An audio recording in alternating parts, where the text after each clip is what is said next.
Hello friends, मी निकिता. रोज रोज पोळी भाजी वरण भात खाऊन कंटाळा आला आहे, म्हणून आज मी बनवला आहे मिसळ पाव आणि एक शॉर्ट इझी रेसिपी तुम्हा सर्वांसाठी घेऊन आली आहे.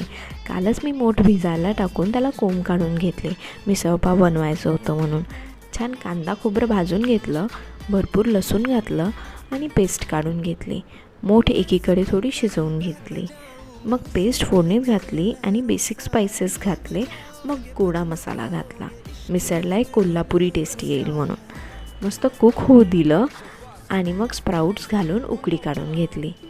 तरी छान दिसेलच तुम्हाला. आणि भरपूर कोथिंबीरने गार्निश केलं.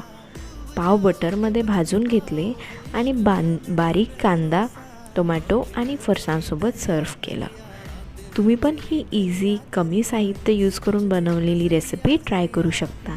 आणि हो, मला तुम्हाला सांगायचं होतं की माझ्या चॅनलला खूप छान रिस्पॉन्स मिळत आहे तुम्हा सर्वांचा.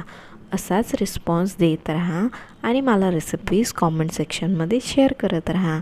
मी नक्की बनवायचं ट्राय करणार आणि अशाच शॉर्ट इझी घरगुती रेसिपीजसाठी चॅनलला सबस्क्राईब करा आणि व्हिडिओला लाईक करून खूप लोकांपर्यंत शेअर करा. पुन्हा भेटू अशाच रेसिपीजसोबत. तोपर्यंत बाय.